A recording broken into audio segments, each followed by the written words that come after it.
منشأ نعمت خداوند هست. شکرم باید به خداوند بر بگردد. راهی جز شکر نداریم، چون همه ما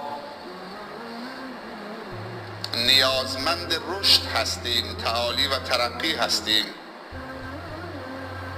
و چیزی که نیاز ما را برآورده بکند اون هم یک نیاز ضروری است،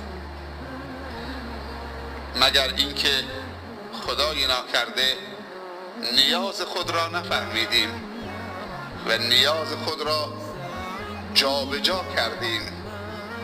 وقتی میگم نیاز یعنی خیر خود را تشخیص ندادیم. نیازی که انسان را به شر بکشاند اون نیاز نیست، اون تکبر. و ما خلقت الجن والانس الا لیعبدون. نیاز شما را در بازگشت به سوی خودم قرار دادم. اگر تو احساس نیاز کردی که به الله نیاز دارید و به همه نعمتهای خوب الله که برای سربلندی و سعادت و سلامت تو آفریده نیاز دارید و اعتراف دارید، یا به تعبیر دیگر خداوند رفع نیاز بندگانش را حلال خود قرار داده و پیامبرش را امر نموده که و یحل لهم الطیبات اعلام بفرمایند. طیبات را پاکی و پاکیزگی و طهارت را برای شما حلال نموده. اگر خواهان رشدیم باید نیاز خود را برآورده کنیم از نعمتهای خدا. نیاز ما از نعمتها استفاده از نعمتها نیست. مشکل ما اینجاست. ما فکر کردیم که هرچی امکانات و نعمتها بیشتر باشد نیاز ما مرتفع می شود و ما بی نیاز می شویم، ولی واقع امر ما چیزی دیگر را می گوید. به اندازه این نعمت در ما هست که به تکبر و اسراف کشانده شده. به اندازه علم در ما هست که به نافرمانی و ایستادن در مقابل خدا منجر شده. دیگه نکته میگیریم از خداوند و برنامه های خدا با 2 کلاس سواد دانشگاهمون که آقا فکر میکنه کارشناسی ارشد حقوق داره میخونه، دیگه نکته از قرآن در میاره، خدا رو زیر سوال میبره، نماز و تقوا و اخلاق و دینداری را زیر سوال میبرد. دختری وارد دانشگاه میشود حجاب را زیر سوال میبرد.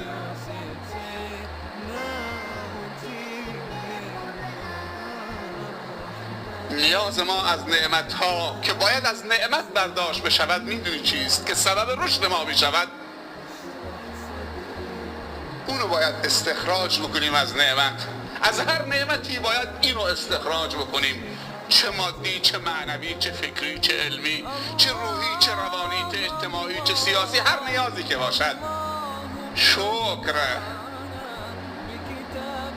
لئن شکرتم لازیدنکم. شکر نعمتت افزون کند. شکر رمز و راز موفقیت و عبودیت و بندگی است. تا تو شکر نکنی خدا تو را به عنوان بنده خودش نمیپذیرد. تو را فرعون و نمرود قلمداد می کند، تو را قارون زمان قلمداد می کند. این شکر است که تو را خلیل و موسی و عیسی و محمد تلقی می کند. بندگان شکرگزار بودند.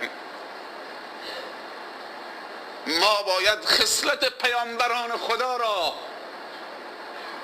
به خود بگیریم و اونها جز تشکر واقعی از خداوند و اعتراف به تقصیرشون در مقابل این تشکر واقعی چیزی دیگر نداشتن و اعتراف به تقصیر شکر را کامل می‌کردند.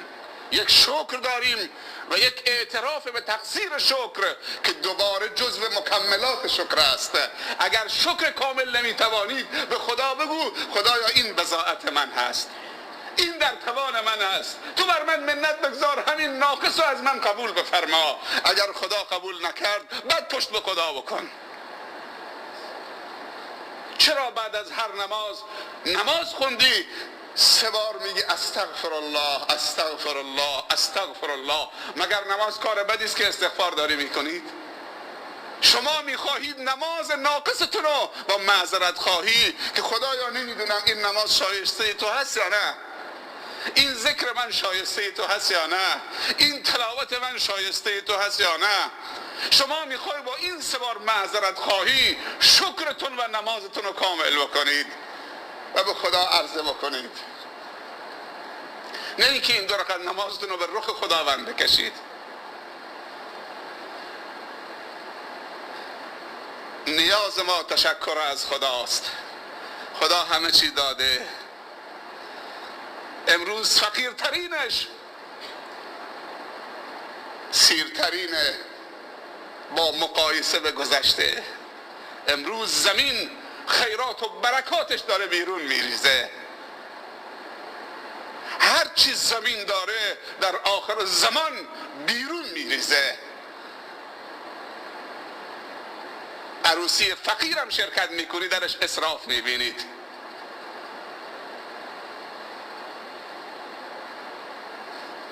عروس خانم فقیرم 20 دست لباس تو چمدانش هست. داماد فقیرم یک پژویی در وز گرفته یا پژویی از کسی عاریت گرفته، گلکاری کرده روش. طرف نان نداره بخوره، پیاز میخوره که اشتهاش باز بشه.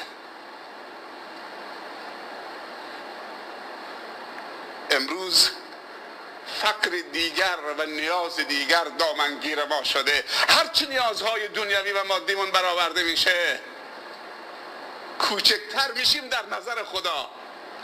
خیلی حرفا طوری میخوام جلوه بدیم که در نظر خلق خدا و همسایگان و همشهریامون بزرگ جلوه پیدا بکنیم، ولی غافل از اون که روز به روز در نظر خداوند و فرشتگان خداوند که خوبی های ما و نیت های ما و کارهای خیر ما را می نویسن روز به روز کوچکتر می شویم.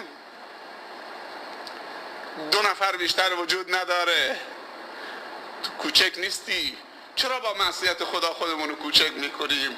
2 نفر فقط. یکی ذات الله هست، دوم انسان است، فرمانده و جانشینش. کسی دیگر هست؟ الله گفته من بعد از من نفر دوم جانشین من. جانشین الله کیه؟ جبرائیله؟ انسانه. این موقعیت رو شما تشخیص داده بودید که شما چه موقعیتی دارید، چه حرمتی دارید؟ و همیشه قدرت فرمانده به جانشینش منتقل میشه. جانشین یعنی کسی که حق امضا رو داره، یعنی فرمانده بهش حق امضا داده. جبرائیل که سفیره، نگفته جبرائیل جانشین منه، جبرائیل سفیره. انسان جانشینه و خلیفه است. این انسان به کجا داره میره؟